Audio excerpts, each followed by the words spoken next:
And my intention is to go through each question, making sure that you are fully aware of what you need to do in order to be successful. So I'm going to start just by reminding you that the exam is taking place tomorrow morning and that the session we're doing tonight is paper 2. So just a quick reminder that just like paper 1, paper 2 has 2 sections. You have section A and section B. Each one of those sections is worth the same amount of marks, but we do need to use timing slightly differently. Section A, you have 1 hour to complete it, and section B, you have 45 minutes in which to complete it. Now for section A, that 1 hour includes 15 minutes reading time, and then you are looking at 5 minutes for question 1, 10 minutes for question 2, 15 minutes for question 3, and then finally you are looking at 20 minutes for question 4. That should allow you to have plenty of time. Realistically, your reading time is probably going to be closer to 10 minutes. Section B, you then have 40 minutes. And when we get to question 5, I'll remind you of the best way to divide that time up. Some of you may like to start by doing question 5. That's absolutely fine, but don't feel that you have to. This paper can be done in the order that the questions are written, or you can do section B first if that's your preference. So if you could find your little booklets that you were using last week or that were given out previously, we're going to make a start. So my intention tonight is to do what we did last week and to have a thorough read through of the text, making sure that we're using the same skills in this that we would be using in the exam. Just a reminder that source A and source B are both going to be non-fiction texts. One will be slightly more modern than the other. And a reminder as well that you need to pay close attention to this part here, because not only is it going to give you the name of the person who's writing the text, but also it's going to provide you with important contextual information. So in 2005, Ben Fogle and James Cracknell set off together in a 7-week race across the Atlantic Ocean in a rowing boat called Spirit. In their book, The Crossing, Ben describes what happened one night as he rowed and James slept. That means the name of the author that we're going to be using in our answers tonight is Fogle. It was still dark. We had at least 3 hours of darkness to go before daybreak. And, as always, I had the sunrise shift. The ocean had continued to build with an ever-increasing wind that was gusting at 40 knots. The swell had grown and conditions were becoming increasingly frenzied. I began to feel vulnerable again. If we can just make it to daybreak, I thought, it will be easier to read the waves and prepare for the breakers. Our boat was brand spanking new and bought straight from the race organisers. It had coped with the seas we had experienced thus far incredibly well. I rowed on, worried by the deteriorating weather, and I thought of my wife back at home. I longed to be with her and far away from this intimidating ocean. As I rowed, a barely perceptible blue hue appeared on the skyline. The swell was gathering and the breaking waves were becoming more frequent. Come on, son, I thought, willing the day to break. Something wasn't right. I watched as the vast wave gathered behind the boat, soaring above the cabin, a wall of white water towering over our tiny boat. Once again, I dug the oars in to propel us forward, but the wave was too big. For a moment, it felt like we were moving backwards as we were sucked into the belly of the wave, the horizon disappearing as the churning surf enveloped the stern of the boat. I felt it lift as a torrent of water crashed over the boat, and I felt myself falling backwards. I was aware of the boat collapsing on top of me. I struggled to pull my feet free from the stirrups to no avail. The world went black. I felt a weight on top of me and then a rush of cold water as my body was brutally submerged into the bottomless Atlantic Ocean. My feet were sucked from my shoes as I clung onto the oars for dear life, but then they too were dragged from my clasp. My mind went blank as I tumbled through the surf, spun around roughly like clothes in a washing machine. I was somewhere underwater, but which way was up? Everything was midnight black. I panicked as I grabbed the water, desperate for something to clutch onto. There was nothing, no boat, just inky cold water. I had been underwater for a seeming eternity and had started to panic. It felt as though my lungs were collapsing, and I struggled to find which way to swim. I felt my hand break the surface as my body burst from the depths of the ocean. "Pah!" I gasped as my body screamed for air. "James!" I cried, but there was no sign of him, nor the boat. I was in the middle of the ocean without a life jacket, being tossed around in the surf like a rag doll.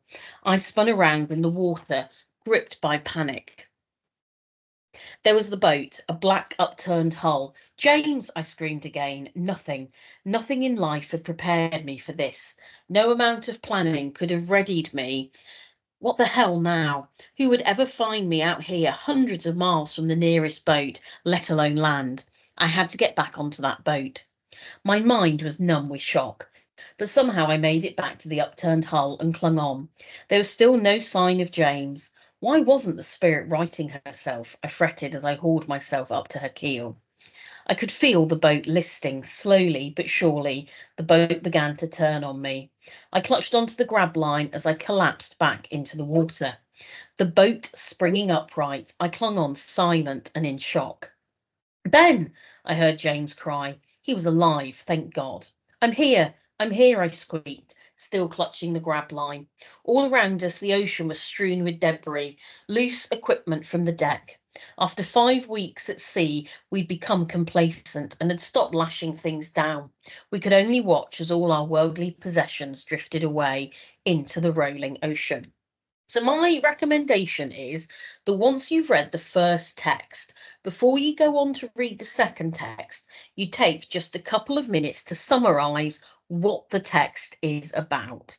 Okay, so we might write here BF for Ben Fogle and James Cracknell racing at sea. We might then also jot down that a wave overturns the boat. We might jot down that Ben Fogle is afraid for his life. And we might also say, and James's life as well. And then we might say that it ends with both alive but lost possessions. Now, the reason why we're summarising it in this series of bullet points is that's likely to help us both with question 2 and with question 4, because it's going to allow us to signpost our brains, if you will, to key parts of the text that we might want to refer to. It's also going to allow us to start to notice the similarities and differences between the two texts. So let's look now at text 2. So source B. Source A is the more modern text, therefore we know that source B is going to be the slightly older one. And so it says here, in 1893, William Hudson, that's who we're talking to, travelled by sea to Patagonia, a remote area in South America, to study birds. In his book, Idle Days in Patagonia, he describes the journey to get there. So automatically we can see that we've got two experiences at sea, one in a modern day race and one set in a historical journey. The wind had blown a gale all night, and I had been hourly expecting that the tumbling, storm-shaken old steamship in which I'd taken passage to Patagonia would turn over once and for all and settle down beneath the tremendous tumult of waters. Excuse me, for the groaning sounds of its straining timbers and the engine throbbing like an overworked human heart had made the ship seem like a living thing to me. And it was tired of the struggle, and under the tumult was peace. But at about 3 o'clock in the morning, the wind began to drop, and taking off coat and boots, I threw myself into the bunk for a little sleep. Ours was a very curious boat, ancient and much damaged, long and narrow in shape, with the passengers' cabins ranged like a row of small wooden cottages on the deck. It was as ugly to look at as it was unsafe to voyage in. To make matters worse, our captain, a man over 80 years of age, was lying in his cabin sick. Our one mate was asleep, leaving only the men to navigate the steamship on that perilous coast, and in the darkest hour of the tempestuous night. I was just dropping into a doze when a succession of bumps, accompanied by strange grating and grinding noises and shuddering motions of the ship, caused me to start up again and rush to the cabin door. The night was still black and starless, with wind and rain, but for acres round us the sea was whiter than milk. I did not step out as close to me, where our only lifeboat was fastened. Three of the sailors were standing together, talking in low tones. "We are lost," I heard one say, and another answer, "Aye, lost for ever." Just then the mate, roused from sleep, came running to them. "What have you done?" he exclaimed sharply. Then, dropping his voice, he added, "Lower the lifeboat, quick." I crept out and stood unseen by them in the dark. Not a thought of the wicked act they were about to engage in entered my mind at the time, for it was their intention to save themselves and leave us to our fate in that awful white surf. My only thought was that at the last moment I would spring with them into the boat and save myself. But one other person, more experienced than myself, and whose courage took a better form, was also near and listening. He was the first engineer. Seeing the men making for the lifeboat, he slipped out of the engine room, revolver in hand, and secretly followed them. And when the mate gave the order to board, he stepped forward with the weapon raised and said in a quiet but determined voice that he would shoot the first man who should attempt to obey it. The men slunk away and disappeared in the gloom. In a few moments more, the passengers began streaming out to the deck in a great state of alarm. Last of all, the old captain, white and hollow-eyed, appeared like a ghost among us. We had not been standing there long when, by some freak chance, the steamship got off the rocks and plunged on through the seething, milky surf, then very suddenly passed out of it into black and comparatively calm water. For 10 minutes she sped rapidly and smoothly on. Then it was said that we were stuck fast in the sand of the shore, although no shore was visible in the darkness. There was no longer any wind, but through the fast breaking clouds ahead of us appeared the first welcome signs of dawn. It was true enough that we were stuck fast in the sand, but although this was a safer bed for the steamship than the jagged rocks, our position was still a perilous one, and I at once determined to land. So, just like we've done with the first extract, you should now spend a couple of minutes just summarising what's happened. So in this instance, it is the middle of the night, which would be a similarity between the two. So the middle of the night, um, the ship is caught on rocks. There is confusion among the passengers. And I think it would be fair to say alarm. They are nearly abandoned by the crew.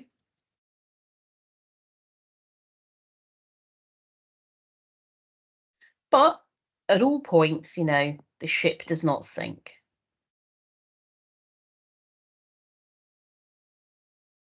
So, unlike Ben Fogle and James Cracknell, who end up losing all of their possessions, this doesn't happen in this instance. So, that might be something else to jot down.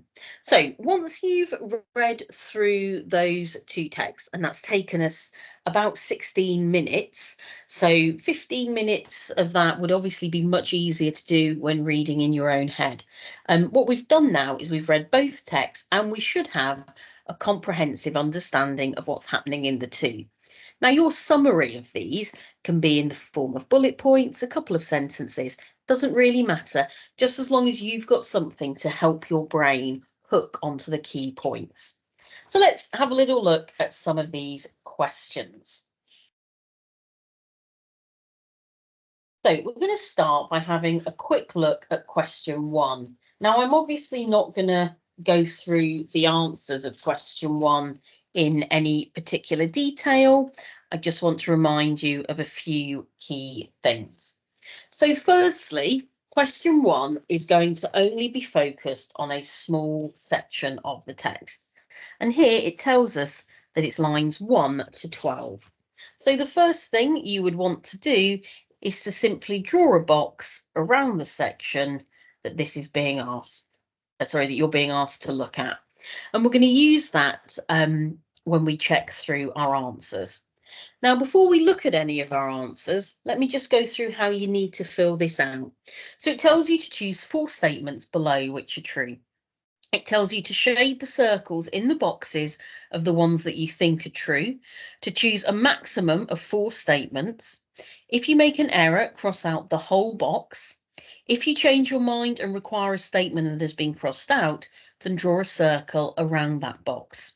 So what that means is, obviously, you've got these little boxes. If you want to select an answer as being true, you simply need to shade in the circle within the box. If on second look you realise that that's a mistake, you cross out the whole box. If you then realise you've made a mistake again and actually you did want to select that box, you just draw a circle all the way around it. Now, it's important that you follow these instructions because this question is computer marked, and so you need to make sure that the computer can read it. Don't think you can cheat the computer and colour in every single one, because it will simply read the first 4 answers. And so if the first 4 answers are all incorrect, rather than get any right, you'd get 0. So what I would suggest is that you read through the statements and you use this side to put a tick or a cross for the ones that you think are correct. And you then use your text to cross-reference. Now, you'd have about 5 minutes on this question. So, for example, it says here, it would be dark for another 3 hours. If I look at lines 1 to 12, it says we had at least 3 hours of darkness to go. So here, I'm just going to put a little tick because that would suggest to me that that's going to be true. The next one says, Ben usually rode the sunrise shift. It says here, and as always, I had the sunrise shift. So as always would suggest that Ben usually rode the sunrise shift. So I'd put a little tick there. Now, I'm not going to do the whole question, but I would go through each of those, putting a tick or a cross. So this one, for example, we know the waves were starting to calm down. We know that that's not true. Okay, so once I've done that, I would then have 4 of them highlighted, and then that's those 4 boxes that I would want to shade in so that a computer can generate them. And again, just a reminder, you don't want to spend more than about 5 minutes on that question. And that should give you plenty of time in which to do that. So we're going to move on to question 2 now. Now, question 2 is a question that students quite often find challenging. So there are a few things I want to really clear up about question 2. Firstly, it tells you that you need to refer to source A and source B for this question. That means you need to talk about both texts. If you don't talk about both texts, you're not going to be able to get the maximum amount of marks. It then gives you a statement. The writers in source A and source B are travelling on very different types of boats. So that's our first indicator of what the focus is likely to be. It then says, use details from both sources to write a summary of what you understand about the different boats. So, key things, use details from both sources. That means you need to talk about both source A and source B. You can't talk about one and not the other. It tells you that you want to write a summary. That means that they're only looking for you to include the key points, okay? The main things that are going to be of interest to you.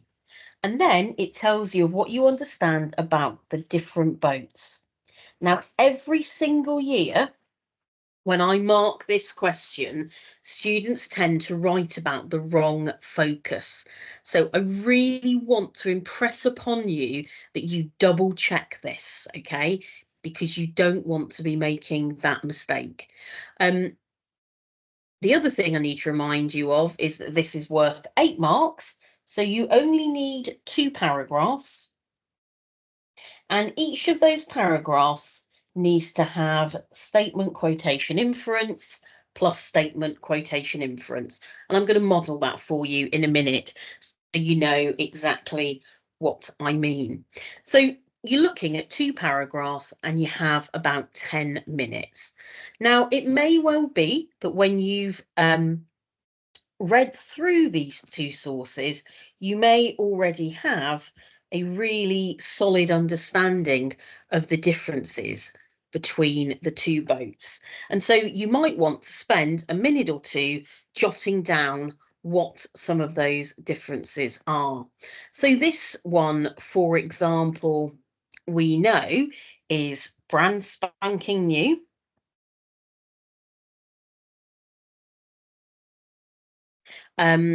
We also know that it had been bought from the organisers.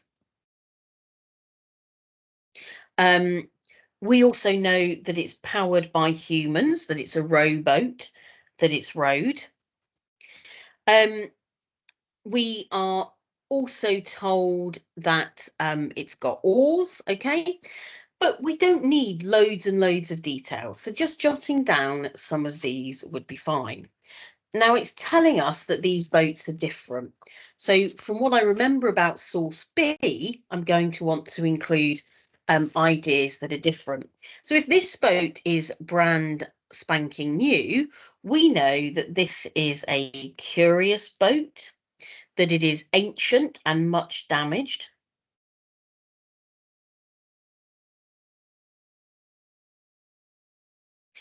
We also know that it makes strange noises.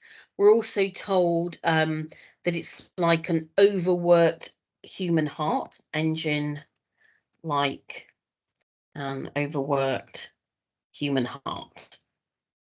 Okay, so I've very stupidly gone down into question 3, but that doesn't matter, okay? That's a very quick plan of how it might look when we're doing this. Now, the next thing that we want to make sure is that we're answering this as thoroughly as we possibly can. So we really, really want to make sure that our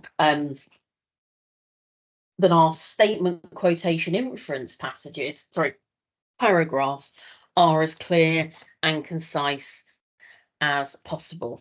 We don't want to use lots of extra words. We don't want to analyze language. We simply want to make our statements and move on. So we might say something like, both texts focus on the boats used by the writers. However, in source A, the boat is. Now we're using the quotations to act as our summary. The boat is brand spanking new, and then we need to make our inferences, which suggest that not only is it very modern, but also that it has been developed especially for the race, as it was purchased direct. This means it should be able, apologies for my handwriting, it should be able to cope with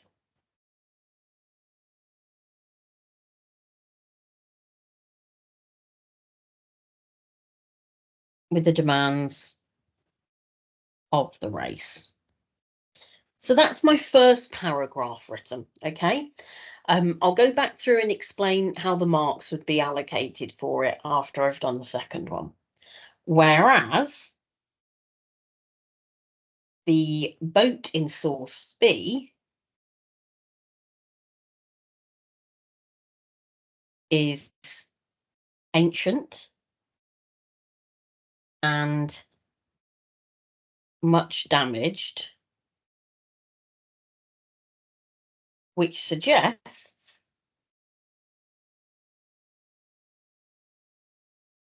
that it may not be seaworthy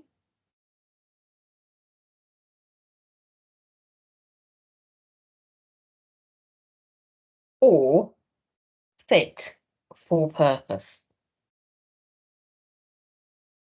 So that would be an example of one paragraph that we've written. And if we look at it, that we need statement, quotation, inference, comparison, statement, quotation, inference. We've got that. So we've got here, both texts focus on the boats used by the writers. However, in source A, the boat is, so that's our statement, okay? But our statement is also supported by the quotation. The boat is brand spanking new. And then we've got our inference, which suggests that not only is it very modern, but also that it's been developed especially for the race as it was purchased direct. This means it should be able to cope with the demands of the race. See how the inference part of this first part of the statement is much longer. And just like when we do analysis, and the analysis section needs to be much longer, we need to make sure that the inference section is much longer. Then we have this connective phrase, whereas, and then we've got our next one. The boat in source B is, then we have our quotations again, ancient and much damaged. And then again, we've got our inference, which suggests that it may not be seaworthy or fit for purpose. Now, you get allocated marks for this, for each statement that you make, each quotation that you use, and each inference that you make. Now, if you wrote this paragraph, because you have made a statement about each text, you've used a quotation from each text, and you've made an inference from each text, you would get 4 marks. If you therefore did another one like this, you would be using statements, quotations, and inferences. And for that reason, you would get more marks. So if you make a number of inferences, you automatically get 6 marks. If your inferences are perceptive, that's how you get the full 8 marks. So if we want to look at how we would make an inference more perceptive, we might look here. So we've got which suggests that it may not be seaworthy or fit for purpose. Now, if we want to improve that, we might write something like this is further, this is further emphasized when Hudson states the boat is curious, as this suggests it is like something he has never seen before. So by adding in that extra little bit of information, I've kind of doubled up. So I've given some more perceptive because I thought about this word here, curious, and why it would suggest something. And through that perception, these are the things that I need to be doing if I'm going to hit those higher top marks, okay? So keep that in mind that when you're doing question 2, you've got 10 minutes and you need to spend those 10 minutes writing 2 paragraphs using this structure, this statement quotation inference and statement quotation inference. Okay, so we're going to keep moving forward. Just check the time. We're going to keep moving forward and we're going to have a look at question 3. So question 3 says, you now need to refer only to source A from lines 16 to 26. How does the writer use language to describe the power of the sea? Now, this is worth 12 marks. For that reason, you want to be spending about 12 to 15 minutes on this question. Many students tend to write less for this question than they do for question 2 on paper 1, which is the same skill, but it's worth fewer marks. So ideally, you want to be trying to write 3 what, how, why paragraphs. That's 3 paragraphs where you're analysing the language. So the first thing, again, that you want to do is you want to refer back to the text and remind us, it tells us that we're looking at lines 16 to 26. So the first thing I'm going to do is I'm just going to draw a box around that so I don't forget what I'm being asked to focus on. I'm then going to remember that I'm being asked to look at language to describe the power of the sea.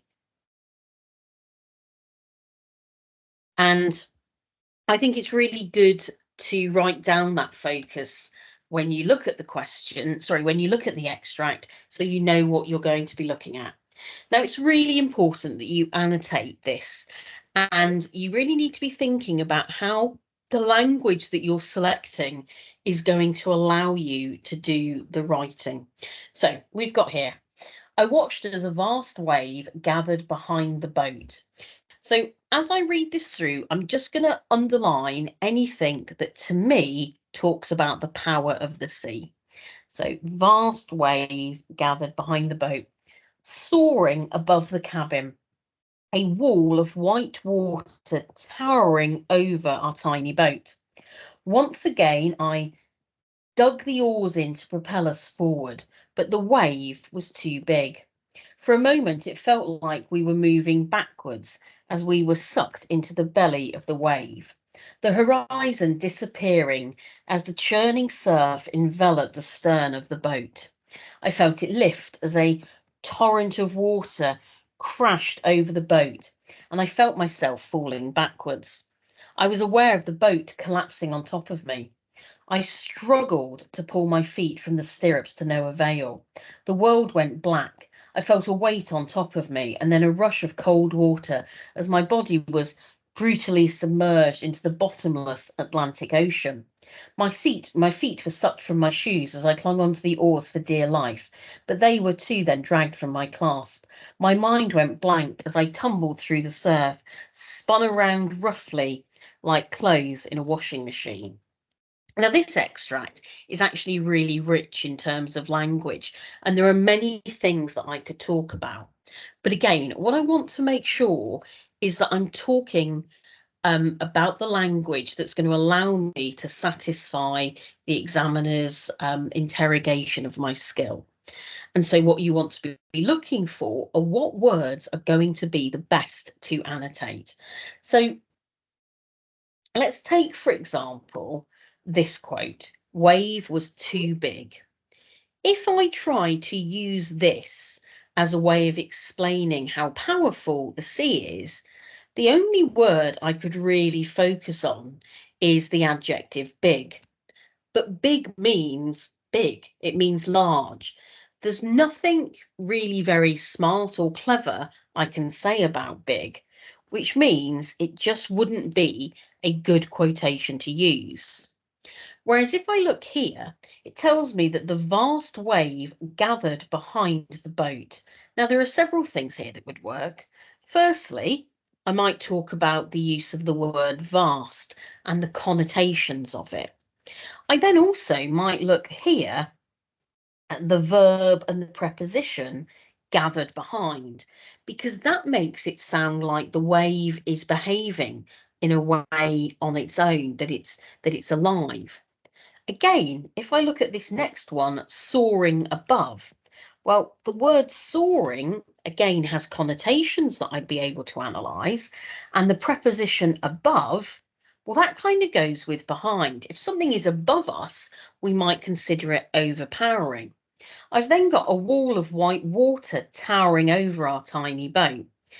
There's not a lot I could really say about a wall of white water. I might say it's alliteration, but it's not going to add any value.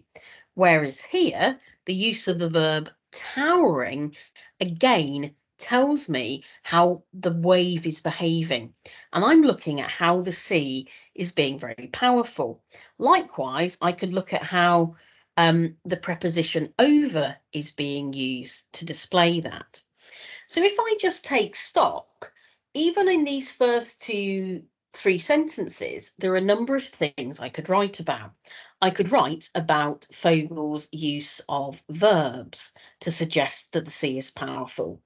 I could write about Fogel's use of prepositions to explain how the sea behaves in relation to the boat. And I could look at Fogel's use of adjectives, and I could talk about the juxtaposition between vast and tiny. So just by going through and double thinking about the quotations I select, it allows me to have a much richer discussion. Likewise, if I look here at this use of the verb dug, it tells me that Fogel is really having to work against the sea. That tells me that the sea is being far more powerful. If we looked here, sucked into the belly of the wave, well, that's metaphorical language, it's personification. What connotations do we have of this belly of the wave? It makes it sound monstrous. Again, this use of the verb sucked creates this idea that the wave is the thing that's in control. And so as we're doing our writing, it's very much that we need to be explaining. So I would say, if in doubt, when you're looking at this, if you are finding it really tricky, I would say, if in doubt, look for the verbs. What verbs are the writers using to create whatever it is that you're being asked to look at? And if you go with verbs, you're not going to end up sort of running out of things to write about. Sorry. So let's have a little look at how that might look. Now, I'm not going to spend ages modelling this. This is a question that we've gone over lots, but again, we're having a full work through just to make sure. So we might start by saying Fogel uses a variety of dynamic verbs to present the sea as a powerful predator. Now, by calling it a powerful predator, I'm already offering a small amount of analysis. I'm not just saying that the sea is powerful, I'm saying that the sea is hunting him down, that the sea is trying to get him. And that's going to allow me to talk with, I think, far greater analysis of those verbs. So Fogel used a variety of dynamic verbs to present the sea as a powerful predator. The sea is described as uh, as as being gathered behind, soaring above, and towering over. So I've got my what and I've got my how, haven't I? So this is my what. Fogel uses a variety of dynamic verbs to present the sea as a powerful predator. Then I've got my how. Sea is described as being gathered behind, soaring above, and towering over. And then, of course, I need to do my why. Why has Fogel selected that vocabulary? So I might say something like, here, the use of the verb soaring suggests that the sea is moving like a bird of prey hunting down its victim whilst towering suggests that the sea is intimidating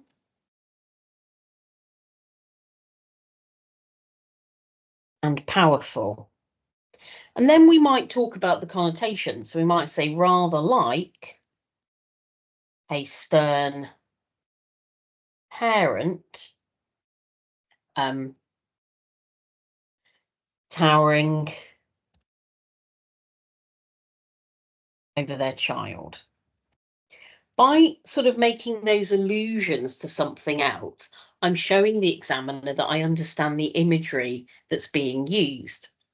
Now, I might want to add more to that because there are lots of verbs that I might use. So I could also say these verbs are juxtaposed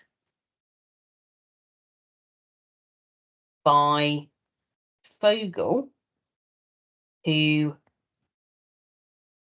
dug the oars in. Here, the use of dug suggests that Fogel had to work hard to stay afloat in the predatory ocean. Okay, so I've done a number of things there. I've identified a verb, I've provided 4 different quotations, and I've explained the connotations, or I've analysed some of the additional meanings related to those. Plus, I've then talked about how he's used juxtaposition.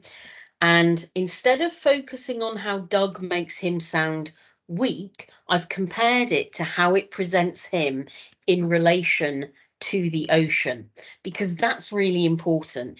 Even if you're drawing on something about another character or another instance, so in this case, Fogel, we're still looking at how that presents the sea. Now, there are loads of other verbs that we could go on to look at, but the next thing that would make sense to me would be to talk about the use of either juxtaposition or the use of prepositions. So behind, above, and over. So my next paragraph might start with, furthermore, Bogle cleverly uses prepositions to portray the sea as always being dominant, and it would be okay to say predatory again. Then, of course, I would want to use the quotation. So I might be talking about the over, the behind. And again, I would want to talk about how those prepositions suggest that in comparison to the sea, the boat is always on the back foot. The boat's always being punished. The boat's always being hunted. The boat's being bullied. Okay, loads of things we could write about there. So I'm going to move on from question 3 now, because I feel like, you should feel really confident with this question. And again, just a reminder, if you're really stuck, look for the verbs. They're going to help you. So finally, let's have a look at question 4. Not finally, question 4 before we have a little look at question 5. So question 4 is sort of like a synoptic question, okay? It's testing all of the skills that you've used so far in the reading. So it says, for this question, you need to refer to the whole of source A together with the whole of source B. Now, instead of thinking it about being need, think of it as could. So for this question, you could refer to the whole of source A together with the whole of source B. The reason why I'm saying could is because it doesn't have to be the whole of source A. If you only want to talk about a tiny bit of source A and a tiny bit of source B, that's absolutely fine. Okay. Hello, Mr. Fitzgerald.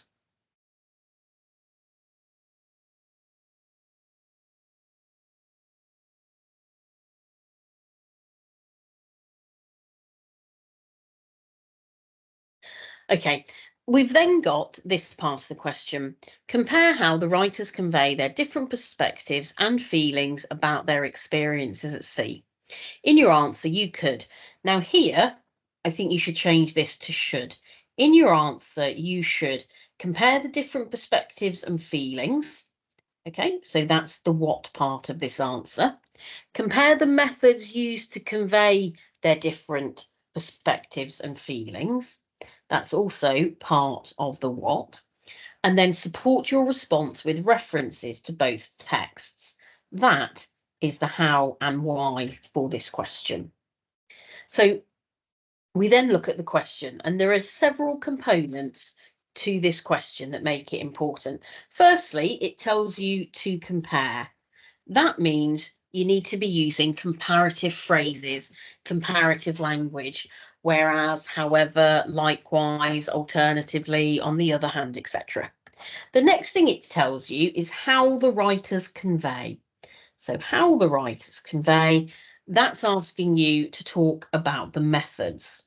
Okay, and those methods could be language and they could be structure. You're then told to look at either they're different or similar. So this one is different. So we don't want to write about what they have in common. We want to write about what they have that is different. So they're different perspectives and feelings about their experiences at sea. So this focus here, their experiences at sea, should be a different focus than what you wrote about in question 2. Question 2 was about the boats. This is their experience at sea. So that's the focus that you need to have. When it's talking about ideas and feelings, it's asking you about their thoughts, their feelings, their ideas, what they imagine. Okay, so what are they thinking? What are they feeling? What are their key ideas? Now, the next thing to remember with this question is that rather than do it in the traditional what, how, why method, we do it in two different, we do the same thing, but we bunch it together. So what I mean by this, and it's a little bit like a tennis match, is you would do the what from source A, then the how from source A, then the why. But in between that, you would do the same for source B. So you sort of do what, how, why. And each time you do this, you're comparing. So each one of these, you're looking at using a comparative phrase. And ideally, you want to be able to write about 3 of these paragraphs in the time that you have, okay? Now you've got about 18 minutes as a minimum on this question, but probably closer to 20 minutes. And you want to really maximise that time. So I'm going to go through this structure with you now, because it sounds a little bit strange, but it actually becomes quite natural to write this way because we're trying to show our understanding of 2 different things. Now, for this question, you will not get more than half marks if you only write about one text. If you don't include any analysis of methods, and if you don't include any quotations, you won't get above sort of quarter marks. So we need to do everything. You may also find it helpful to do a little bit of a plan for this question. And again, this plan can be as simple as a table with like A and B written in it. Now we're being asked to write about their different feelings and perspectives of their experiences at sea. So firstly, we know that it tells us at the end that Fogel is frustrated at the fact they became complacent. And it even tells us that quotation, doesn't it? It says, we'd become complacent as we watched all our worldly possessions drift away. So that might be a point. An alternative point, if we look at the ending, is that here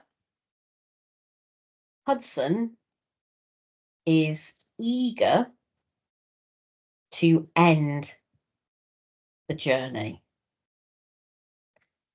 after they run ashore. Now, if we look at this, ideally we want to be able to jot down 3 different ways that they're feeling. I'm just going to do one tonight because obviously I want to make sure we've got time to look at question 5. But you'll notice that in this plan, frustrated is a feeling, is a thought, is a perspective, and eager is a feeling, a thought, or a perspective.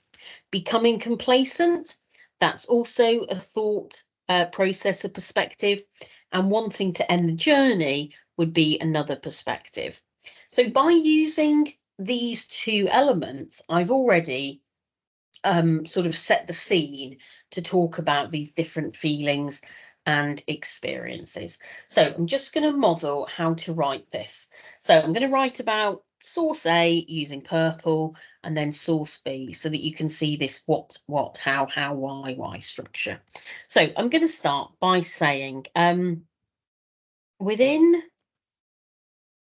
source A, Fogel is clearly frustrated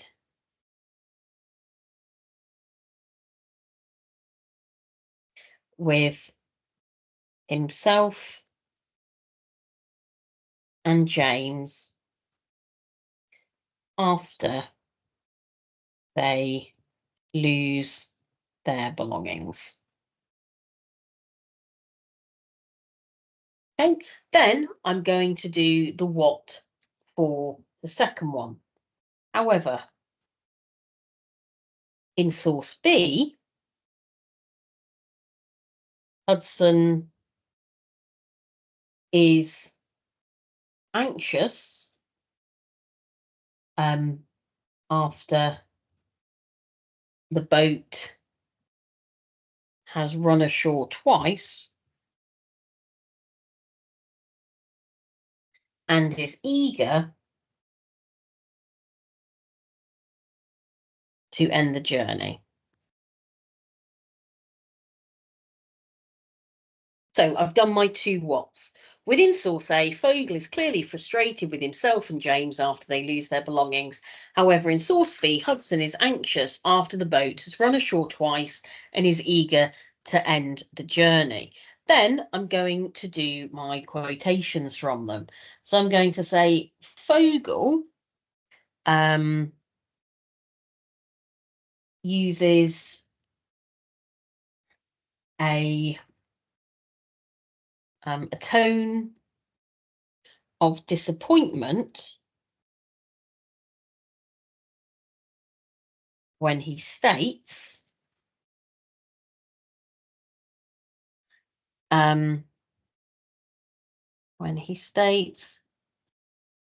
we could only watch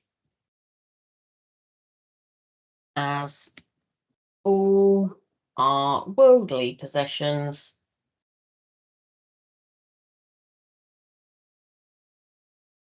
drifted away. Now, I have used quite a long quote here, and I could have broken it down more into some embedded quotations, but it's not massively important because there are several things that I'm going to pick out from this when I do my analysis. Then I want to do the quotations from the other one. So Fogel uses a tone of disappointment when he states we could only watch as all our worldly possessions drift away, whereas Hudson creates a tone of fear when he states our position was still a perilous one.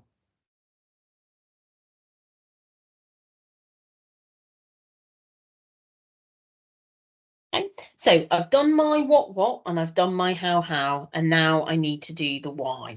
So this is the bit that's probably going to be a bit longer in my paragraph, but because I'm switching between source A and source B, I'm not running the risk of being penalised for only talking about one text. Also, this sort of interlocking and interweaving way of doing it helps me maximise the comparisons that I'm making, helps me really maximize the points that I want to make. So if I look at my quote, I've got, we could only watch as all our worldly positions drifted away. So I'm going to say Fogel's, it's like I'm obsessed with verbs. Fogel's use of verbs, watch and drifted, both convey a sense of being passive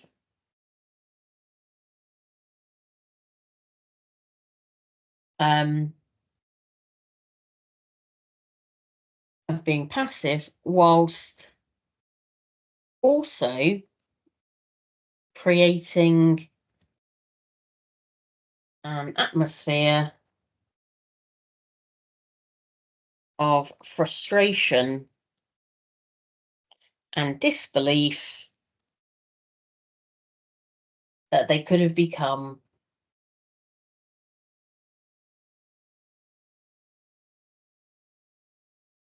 careless and powerless to stop the ocean, to stop the sea taking from them.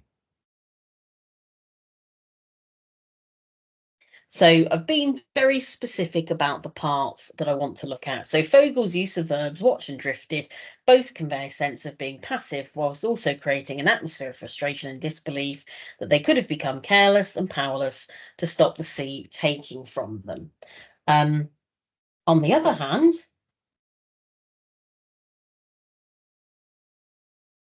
Hudson's use of the adjective perilous has connotations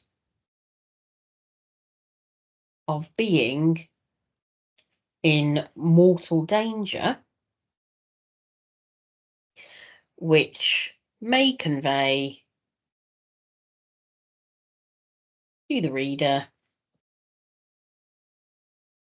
that he is keen for the trip to end. So again, you can see that we've got that what, how, why. So within source A, Fogel is clearly frustrated with himself and James after they lose their belongings. However, in source B, Hudson is anxious after the boat has run ashore twice and is eager to end the journey. Fogel uses a tone of disappointment when he states we could only watch as our worldly possessions drifted away, whereas Hudson creates a tone of fear when he states our position was still a perilous one. Fogel's use of verbs, watch and drifted, both convey a sense of being passive, whilst also creating an atmosphere of frustration and disbelief that could have become careless and powerless to stop the sea taking from them. On the other hand, Hudson's use of the adjective perilous has connotations of being in mortal danger, which may convey to the reader that he's keen for the trip to end. So by doing it that way, you're making sure that you're doing plenty of comparison, but you're also doing each aspect of the exam question, and that's really important. Okay, guys, so we've reached the 1 hour mark, so I'm just going to finish up this last half an hour by looking at section B. Miss, sorry to interrupt. Just before we move on, could we just have a 2-minute pause? I'm just going to give you a call. Yeah.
Right, sorry about that, Year 11. So we're just going to have a quick look at question 5. Okay, so this is the final question, just to make sure that we're ready for that. So if you remember, this is the one where we have 45 minutes. And within this 45 minutes, we are making sure that we are proving to the examiner that we are worthy of achieving the maximum marks that we possibly can. So it tells you that you're advised to spend 45 minutes on this section. Now, again, you want to be thinking about 10 minutes planning time. You want to think about 30 minutes writing time, and then you want to spend 5 minutes checking. And when you're doing this checking, you want to make sure that you are checking for the simple things. So have you used paragraphing? Have you got a range of punctuation? Have you used capital letters, that kind of thing? Okay. You're reminded to write in full sentences, and you also should remember that that means you need to be writing in paragraphs. If your work is not written in paragraphs, then you will not be able to get above sort of 50% of the marks. So 12 out of 24, that's going to stop you getting anywhere higher than that. It tells you that you need to plan your answer, and then it reminds you to leave time to check your work at the end. And that's the 5 minutes that I want you to take your time there. Okay. Now you get given a statement such as this one. It is people who have extraordinary skill, courage, and determination who deserve to be famous, not those who have good looks or lots of money or behave badly. Write a letter to the editor of a newspaper in which you argue your point of view in response to this statement. And then you even have some blank space where they remind you again to plan.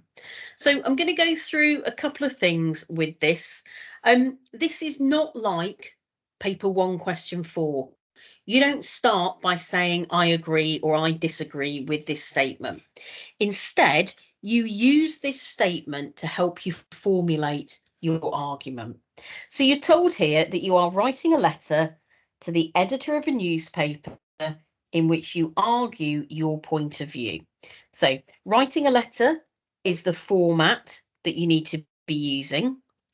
The editor of the newspaper is your audience. This means you need to be writing in a formal tone. It's an adult that you don't know. And then arguing your point of view, this is your purpose. So your purpose is to argue. That means you're presenting your viewpoint in a really concise and really clear way. Now, your point of view is going to be based on that statement. So you need to decide if you think that you agree with that or if you disagree with it. Now, when you're doing your plan should not be just a random mind map. That's not really going to help you. Instead, you want to think about how your plan is going to help you to organize your work. Okay, so if we think about using the general personal approach, that's the best way to kind of help you think about this. So what we want to think about is how we can start this off with an anecdote that's going to engage the reader.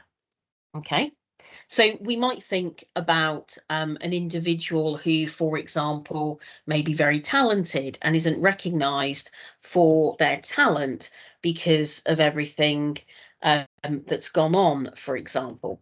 You know, whereas we've got people like the Kardashians who are being celebrated for doing nothing. Then you want to talk about the general problem. So in this one, the general problem may be about the harm celebrating phony celebrities has on individuals. Then we want to offer a general solution to the problem. So when you're doing the general solution, try to come up with 3 ideas that could make life better for this person at the beginning. Okay, so 3 ideas that could make life better for this individual. And then you return to the personal.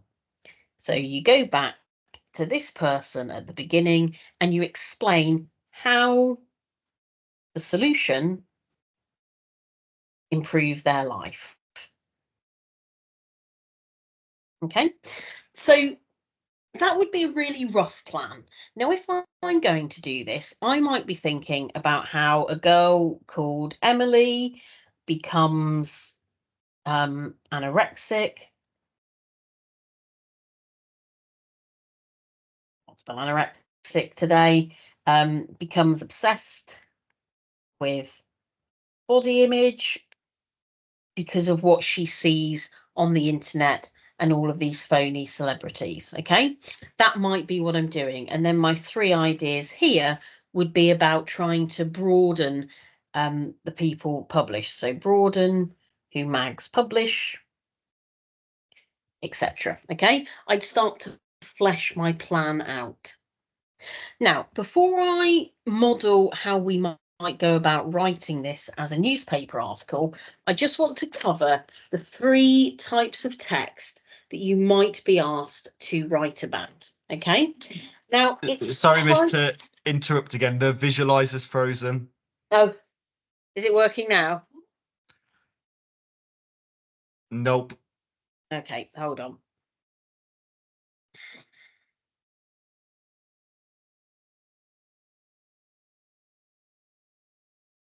Now my dog is barking. Right, hold on. Oh no, I've closed it.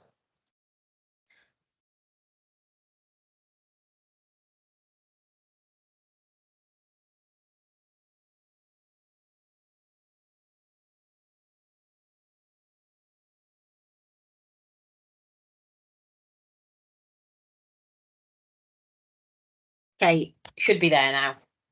Yeah, that's perfect. Yeah.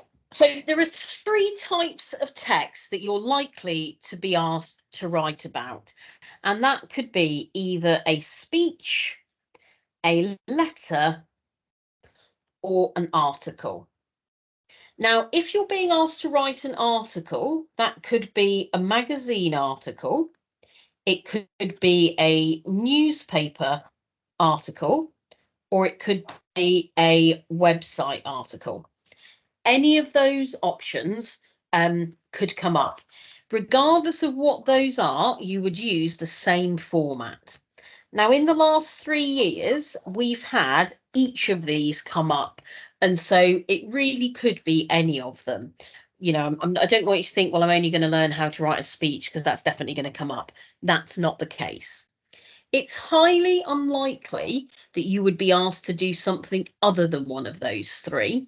But if you were asked to write, say, the information for a leaflet, the information for a website, or an essay, then you would want to use the same structure as the you'd want to use the same structure as the article, because that's just going to make sure that you hit the marks. So the key thing to remember with this is that for a speech, you need to start off with a greeting, something like, good afternoon, ladies and gentlemen, year 11, that kind of thing. And then, of course, you would put a comma after that. You then need a very brief introduction. So you might be introducing yourself, you might outline why you're there, okay? Once you've done that, though, the next part will be the same. So you'll still start with your personal anecdote or story.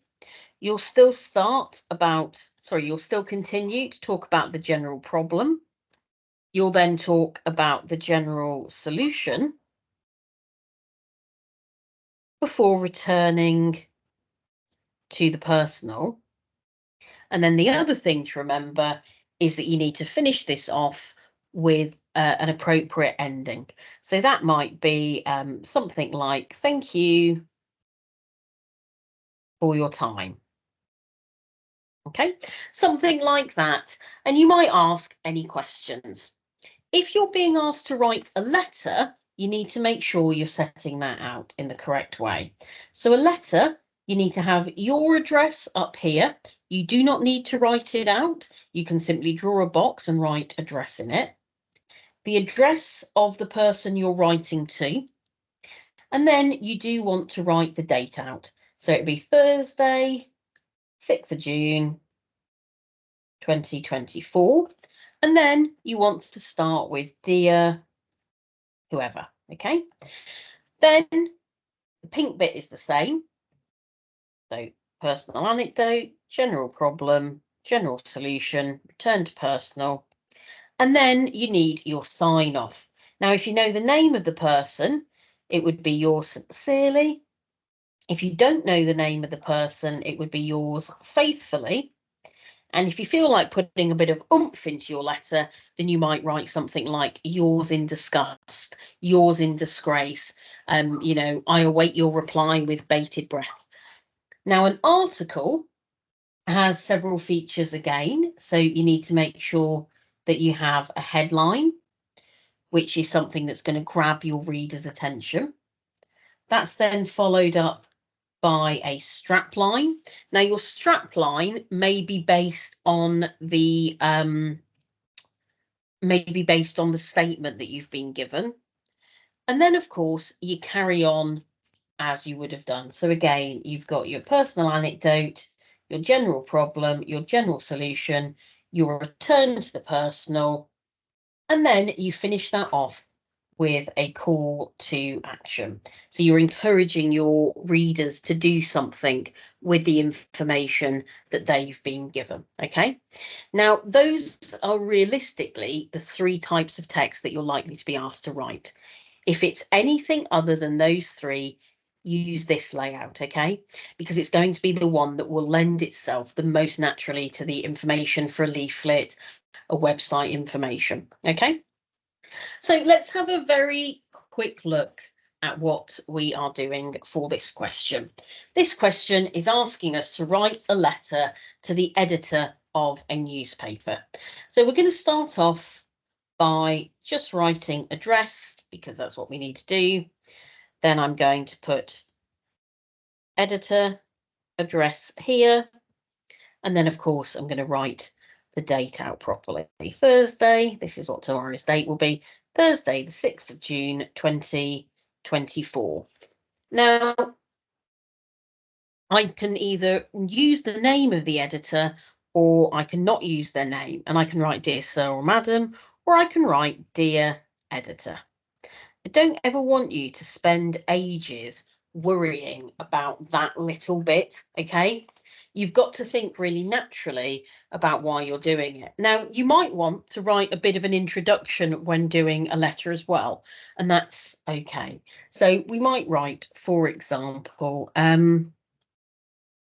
having read your article about celebrities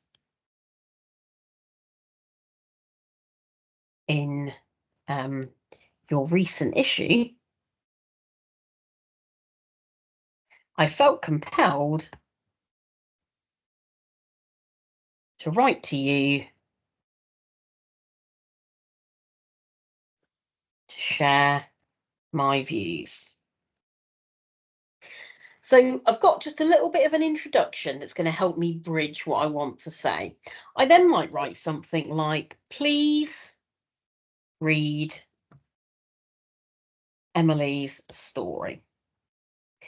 Now, if I set it out this way, I'm also going to be able to use a colon. So I'm hitting one of those punctuation marks that I want to be using. So please read Emily's story.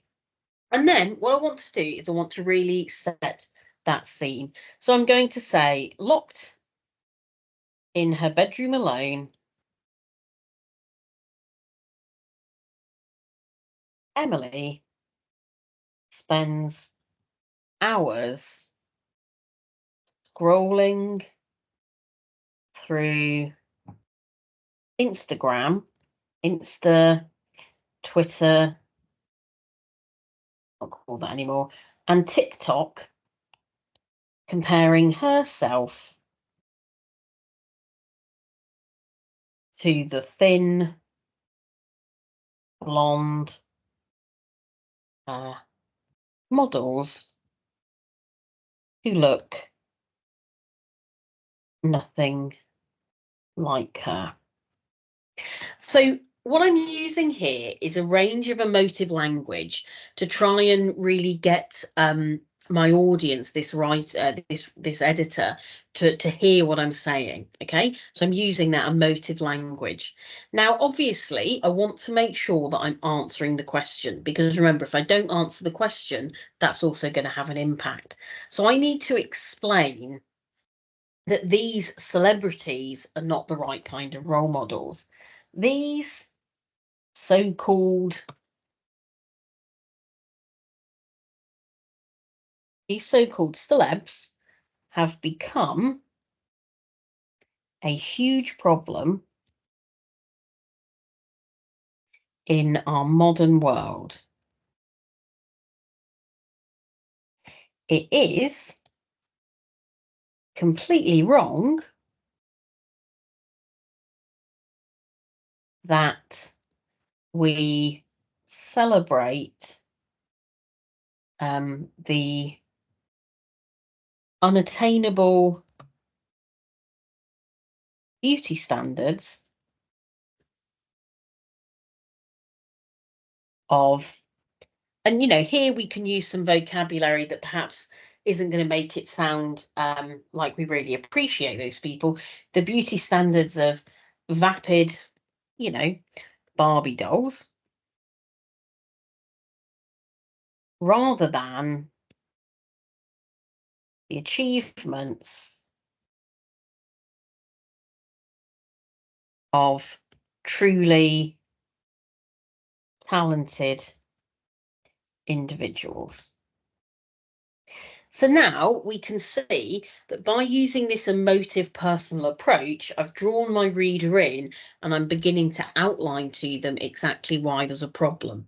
Now, I don't have time this evening to go on and model the rest of how this response might look.